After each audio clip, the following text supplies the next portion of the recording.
Queridos amigos, bienvenidos a su programa Donde Dios llora. Normalmente acostumbramos a presentar a nuestro invitado y a dar un par de datos sobre su vida. Hoy tenemos un invitado y una situación muy especial, así que solo vamos a dar dos informaciones sobre la persona que nos acompaña. La primera es que es sacerdote. La segunda es que ha estado varias veces visitando a los católicos en China. Aunque la situación en China ha cambiado muchísimo en las últimas décadas, por motivo de prudencia hemos decidido ocultar la personalidad de nuestro invitado. No van a ver su imagen, le pedimos también por esto disculpas porque la imagen se va a ver distorsionada, pero que sepan que es simplemente una cuestión de prudencia. Y sin más, paso a hablar de este tema apasionante que es China. Padre, muchísimas gracias por estar aquí hoy con nosotros. Buenos días, muchas gracias a vosotros. China. Uno piensa, y esta es mi primera pregunta, ¿se puede hablar de China? China tiene 1.300 millones de habitantes, una quinta parte del mundo es China. China tiene 14 países con los que tiene frontera y países tan diferentes como India, Afganistán o Rusia. ¿Se puede hablar de China? Pues se puede hablar de todas las cosas que nos apasionan en la vida. Y desde luego China es un país, una cultura y una gente verdaderamente apasionante. Hoy es un tema de actualidad por muchos motivos, particularmente tal vez por los económicos, también por la situación política que todavía vive el país, pero no cabe duda que conocer y hablar de China es algo apasionante. Pero me refería con la pregunta, ¿hay una China o hay 1000 Chinas? Bueno, China es un país muy grande, como acaba de decir, con una variedad incluso de razas muy grande, aunque hay un fondo cultural que une verdaderamente y que hace de China un gran país. Esta variedad y este contraste se puede ver viajando y recorriendo las diferentes regiones y provincias de China, y yo creo que precisamente es un modo de entender que nos encontramos ante un país con características muy peculiares, con una gran riqueza histórica y cultural y sobre todo con muchos contrastes. Por ejemplo, mi primera pregunta sería, ¿ha estado usted en diferentes partes de China? Sí, afortunadamente he tenido la ocasión de viajar a China en diferentes ocasiones y conocer lugares distintos en diferentes partes del país, lo cual me ha hecho conocer, comprender mejor la realidad que se vive en China a todos los niveles y sobre todo quedarme sorprendido por la gran riqueza humana de este lugar, de este país. A la hora de la verdad muchas veces tengo la impresión de que hablar sobre China para muchas personas es algo atrevido o desconocido. Y sin embargo, pues China vale la pena conocerlo, porque presenta una variedad y una riqueza tremenda. Usted cuando ha visitado China no lo ha hecho abiertamente como sacerdote, aunque sí que hemos hablado alguna vez y hemos escuchado que por poder se podría visitar como sacerdote a China. ¿Pero qué le ha llevado a usted a tomar esta decisión de no hacerlo abiertamente? Bueno, en realidad la situación actual de China hay que considerarla bajo muchos aspectos. China ha sufrido en las últimas décadas, en los últimos 20-30 años, un proceso de apertura y de evolución evidente, y yo creo que cualquier persona que se acerca o que conoce este país lo puede constatar, sobre todo si ha conocido o tiene datos, dijéramos, de la situación anterior hace más tiempo. Pero evidentemente las circunstancias en China no son, podríamos decir, las de un país donde existan relaciones verdaderas de libertad, de comportamiento, de expresión, de participación en la vida pública, etc. Y sobre todo y en concreto en el aspecto de la vivencia de la vida religiosa del país. En China existe libertad de religión, pero no hay una verdadera libertad de culto. Ciertamente para un sacerdote extranjero viajar a China es posible, es factible, pero si está relacionado o vinculado con una determinada actividad, en concreto actividad pastoral o misionera, es algo que en principio está prohibido y no se debe de realizar. Por tanto, a la hora de llevar a cabo este tipo de trabajo, de contacto con comunidades de la Iglesia en China, hay que ser prudentes y yo creo que también respetuosos, porque en definitiva las disposiciones de un país pues hay que aceptarlas, aunque verdaderamente no nos parezcan las más justas o las más adecuadas. Entonces, para aclarar, hay una libertad de religión, pero no existe una libertad de culto. ¿Significa esto que no se puede poner en la práctica? Bueno, en realidad no siempre es así. Y de hecho, la situación de la vida religiosa en China varía mucho de unas regiones, de unas provincias a otras. Entre otras cosas porque está fuertemente relacionada también con la administración o el gobierno local de cada lugar. Pero en general, como en todo sistema autoritario, absolutista, en China existe un control verdadero de la vida religiosa y por tanto las diferentes confesiones religiosas tienen que estar sometidas a esa estructura, a ese sistema que el gobierno ha establecido y que ciertamente ofrece una serie de posibilidades, pero muy limitadas, con grandes condicionamientos. Por lo tanto, estamos en un país donde se puede vivir la vida religiosa, pero en unas circunstancias de una falta sobre todo de libertad muy grande y de un control muy acertado. Y muy dependiente, como está diciendo, del gobierno autónomo de la zona. Con este tema quería pasar al tema que quizá más siempre se oye hablar, sobre el que más se oye hablar, la Iglesia patriótica, la Iglesia oficial, controlada por el gobierno comunista, y la Iglesia llamada clandestina. Como bien se sabe, la Iglesia patriótica nació al comienzo... Bueno, quizá cuéntenos un poquito, voy a dejarlo en sus manos, que nos cuente un poquito cómo fue esta separación, dijéramos, de la Iglesia. Bien, la historia de China es una historia abundante, muchas veces complicada y bastantes veces muy trágica. Esto es la verdad. En el año 1949, cuando finaliza con éxito la revolución del Partido Comunista en China, inmediatamente, entre otras muchas medidas, se produce la expulsión de todos los misioneros extranjeros de China y, consecuentemente, pues hay una persecución abierta a las diferentes confesiones religiosas, y en concreto a la Iglesia Católica, que cuenta en su haber, en aquella época también, con numerosos mártires y confesores de la fe. Muchos sacerdotes, obispos y católicos son encarcelados y algunos incluso pierden la vida en testimonio de esa fe. Una pequeña pregunta en este momento. ¿Era la Iglesia de China en aquella época, era una iglesia floreciente? Las comunidades de la Iglesia en China eran comunidades muy vivas, lo siguen siendo a día de hoy. Precisamente. Y en algunas regiones del país la Iglesia había adquirido incluso pues, un prestigio, una presencia social importante, sobre todo pues, en el campo de la educación, asistencial y a todo nivel de trabajo pastoral. Entonces, hablando del año 1949. Es cierto que en los primeros momentos de la instauración del nuevo sistema se producen situaciones, como digo, de mucha tensión, de mucha violencia y definitivamente en el año 1953, si mal no recuerdo, es cuando el gobierno de Pekín decide establecer la llamada Asociación Patriótica, que es, entre comillas, una oferta a la Iglesia que le permita tener un tipo de vida muy controlada, sometida por parte de las autoridades y con una condición muy importante, que es la ruptura de obediencia y de comunión con la Iglesia Católica, con el Papa de Roma. A partir de ese momento se produce una fragmentación porque esta situación es evidente que muchos pastores, obispos, sacerdotes y católicos no la aceptan porque comprenden que la verdad de la Iglesia es otra, muy distinta, y entonces estaríamos hablando de la Iglesia clandestina. Aquellos que por diversos motivos o razones frente a una situación difícil, con grandes presiones, aceptaron esta propuesta del gobierno y que se mantiene hasta hoy, son los que forman parte de la Iglesia oficial o de la Asociación Patriótica. Esta es la realidad. Este ofrecimiento del gobierno comunista me recuerda mucho al ofrecimiento que también hicieron otros gobiernos comunistas en países del este, como Hungría y otros países, ¿no? O sea que este modelo estaba ya un poco instaurado en ciertos países. Bueno, en realidad son modelos que a lo largo de la historia podríamos encontrar de muchas formas y maneras, ¿no? Es decir, cuando se produce una intransigencia, cuando no hay un respeto a la libertad y a la dignidad de la persona, cuando en definitiva se trata de imponer violentamente una ideología, la Iglesia se ha visto envuelta en esta situación pues muchas veces, como digo, a lo largo de la historia. Y China no podía ser en este sentido una excepción. Cuando estoy hablando de oferta, no es precisamente una oferta amable, cercana, sino es una oferta violenta, impuesta a la fuerza y ahí se da una división, dijéramos, entre las dos iglesias.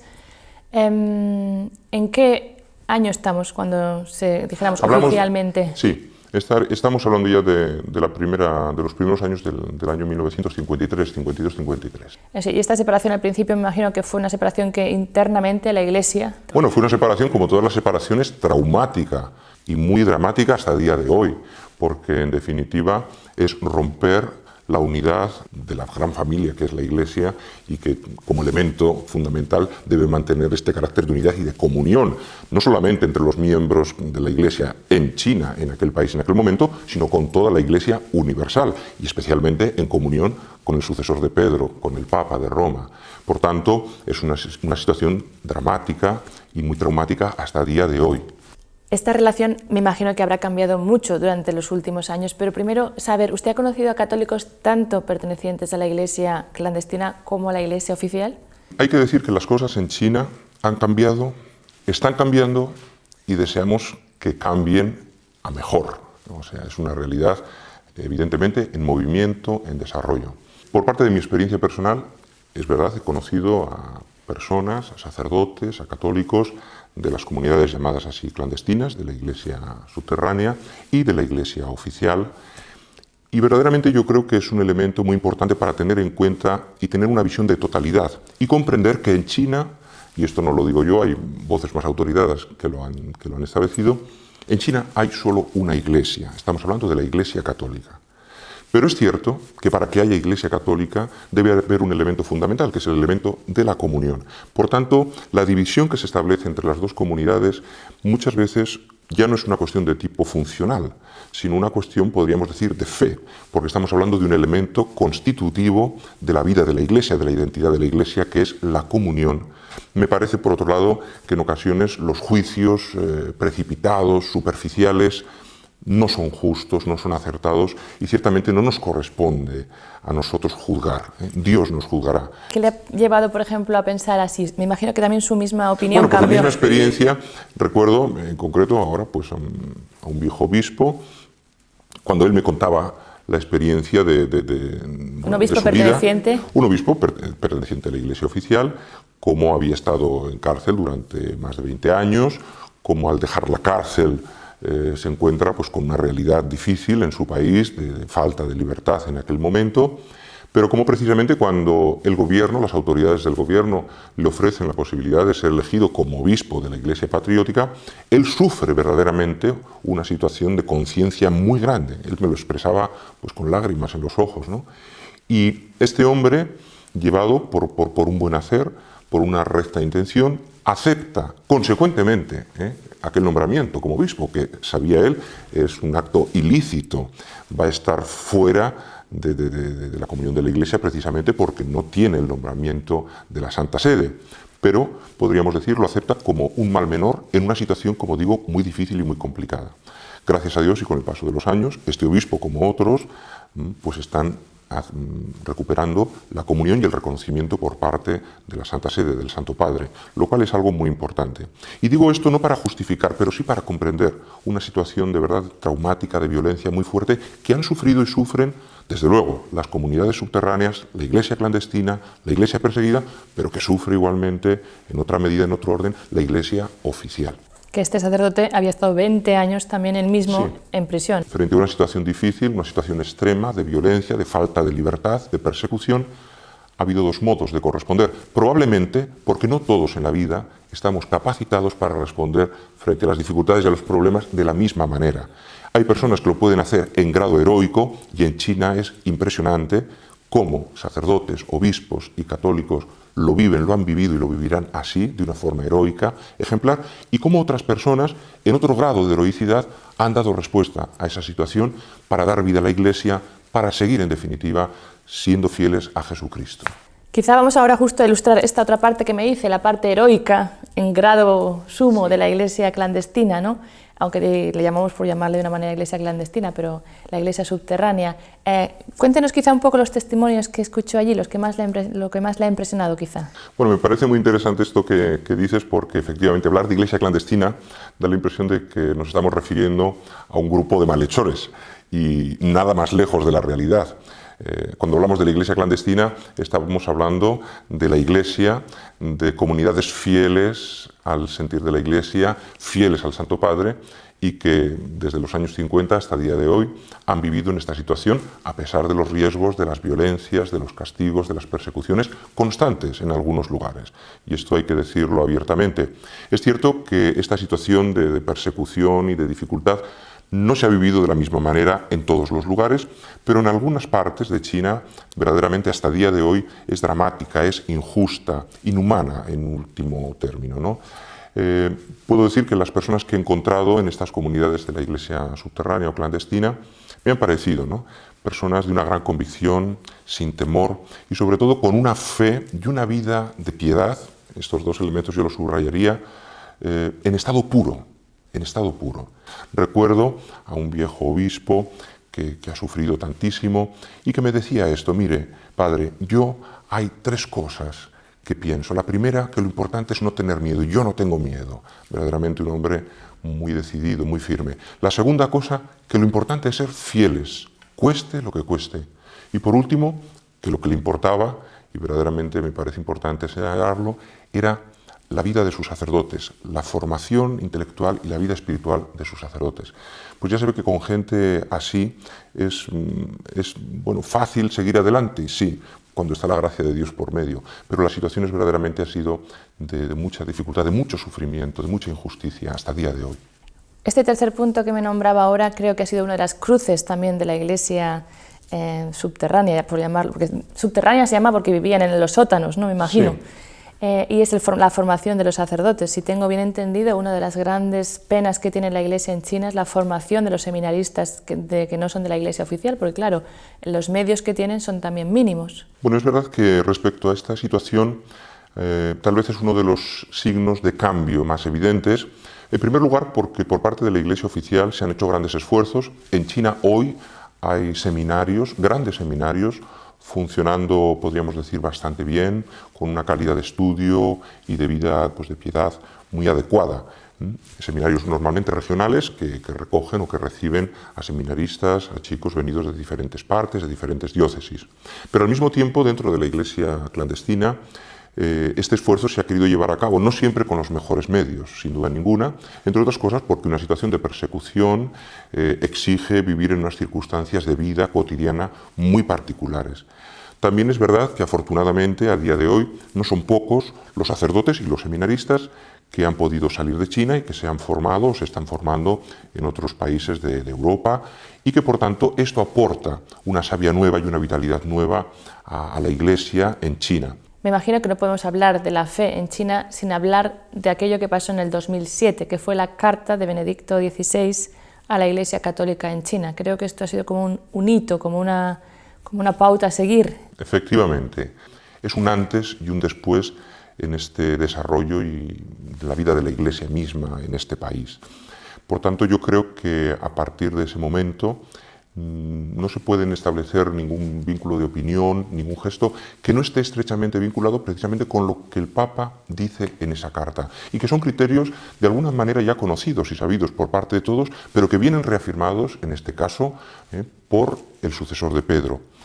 De tal manera que a la hora de actuar y de acometer los nuevos cambios que se exigen en la Iglesia de China, hay que tener muy en cuenta el modo de decir y de pensar y de hacer que el Santo Padre indica en este documento. Es verdad que recientemente el modo de interpretar las palabras del Santo Padre pues ha llevado a opiniones diversas, probablemente porque la complejidad y la riqueza misma de la situación y de la carta, por ambos lados, pues casi lo requieren. Pero desde luego hay criterios muy precisos que los establece Benedicto XVI y que yo creo que son fundamentales para poder seguir dando pasos hacia adelante. ¿Nos podría quizá nombrar dos criterios importantes, así lo más?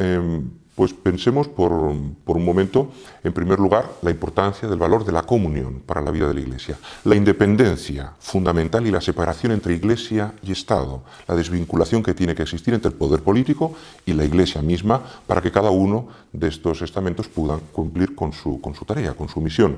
Y por supuesto, la realidad de que para estar en comunión tenemos que hacer expresión de la comunión, es decir, hay elementos muy precisos donde se vive, donde se manifiesta esa comunión con la Iglesia, y el Santo Padre los expone. Después de esta carta, ¿le parece que la relación entre la Iglesia, bueno, es que no me gusta decir las dos iglesias porque hemos dicho que es una iglesia, pero entre las dos situaciones de la Iglesia en China, ¿le parece que esa situación ha cambiado, cómo ha mejorado? Bueno, afortunadamente se han dado pasos muy importantes y de hecho hay muchos lugares donde la relación entre ambas comunidades es excelente, de ayuda, de cooperación. Por otro lado, porque también hay lugares en China donde no existe esta división, o sea que la diversidad y las dimensiones del país dan pie para encontrar todas las situaciones, es decir, en China hay lugares donde hay comunidades que viven en libertad relativa, pero que no forman parte de la asociación patriótica, de la Iglesia oficial, y tampoco podemos decir que sean comunidades clandestinas, porque de hecho pueden ejercer su labor pastoral abiertamente con ciertos límites. Por tanto, tenemos que ir viendo en qué lugares, en qué partes se viven estas situaciones. Pero afortunadamente, en muchos lugares la cooperación entre ambas comunidades, como no podría ser de otra manera, es muy buena. Es verdad que todavía quedan resquicios y quedan resentimientos, pues comprensibles, porque esta situación ha venido acompañada de mucho sufrimiento y de muchas penalidades. De alguna manera siempre será para todos una llamada a la conversión del corazón. Nuestro programa se llama Donde Dios llora. Yo le quería preguntar, ¿usted alguna vez ha llorado en China? Bueno, yo he llorado porque yo lloro con mucha facilidad. Y me parece que es algo muy bonito llorar, como es algo muy bonito reír. Precisamente si tenemos un corazón sensible a la realidad de las cosas. ¿He llorado en China? Pues sí, he llorado en China, sobre todo cuando he contemplado el sufrimiento, y también he llorado en China cuando he visto la heroicidad, con la decisión con la que muchas personas están dispuestas a seguir siendo fieles a Jesucristo y a la Iglesia. Son motivos para llorar de alegría y también para llorar de pena y de dolor, cuando se ve que realmente pues hay esta falta de libertad, esta falta de normalidad en una iglesia y en un país precioso como es China. Así que sí, he llorado. ¿Y podría compartir con nosotros quizá, ¿no?, una imagen? ¿Por qué uno de estos momentos en los que quizá... Bueno, pues tal vez una de las imágenes que ahora mismo me vienen a la memoria es la de una madre joven, casada con un hijo, médico de profesión que trabaja en un hospital público en una ciudad de China y que participando en un retiro con gente joven, con otras personas, pues vino a hablar conmigo y me expresa un gran problema que ella quería compartir. ¿Y cuál era el problema? Pues sencillamente decirme que después de haber tenido el primer hijo, ahora se encontraba embarazada esperando un segundo hijo. Yo de momento no podía entender la dificultad en que se encontraba, y ella me abrió los ojos para hacerme ver que la ley del hijo único en China es exigente, es radical, como injusta. Aquella mujer, aquella madre, comenzó a llorar, dispuesta a defender y hacer lo posible por traer a su hijo al mundo. A mí me pareció verdaderamente un gesto donde la maternidad salió con toda su fuerza y verdaderamente yo me sentí también desolado porque no sabía casi ni qué decirle, ¿no? Por supuesto, le animé mucho a que esos días del retiro los viviera con oración y pensé de qué forma ayudar a esta persona, porque no era cuestión solamente de decirle unas buenas palabras. ¿Qué significa tener un...? Porque eso a lo mejor yo creo que nuestros televidentes ni se lo pueden, las personas que nos están viendo no se lo pueden imaginar. Bueno, pues la realidad es que en China hay un principio legal de hijo único que se aplica con bastante radicalidad en el ámbito urbano, con un poquito más de manga ancha, vamos a decirlo así, en el ámbito rural, en las provincias o lugares más del interior, donde los matrimonios, las familias, solamente pueden tener un hijo, por ley.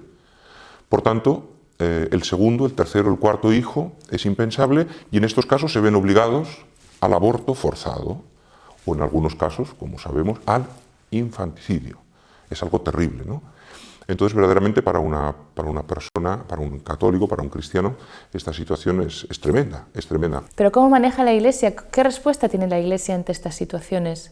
Es verdad que entonces la Iglesia se solidariza y como esta es una situación que se vive con bastante frecuencia, hay capacidad también para ayudarse y para ver de qué manera esos matrimonios jóvenes, esas madres que se encuentran en una situación así, pueden sacar adelante, llevar a cabo su embarazo y dar a luz a ese hijo, como esta madre que lloraba amargamente, pensando qué podría hacer para dar a luz a su segundo hijo. Curiosamente, en China se viven estas experiencias cuando en muchos ambientes de nuestra sociedad occidental, europea, americana, es todo lo contrario.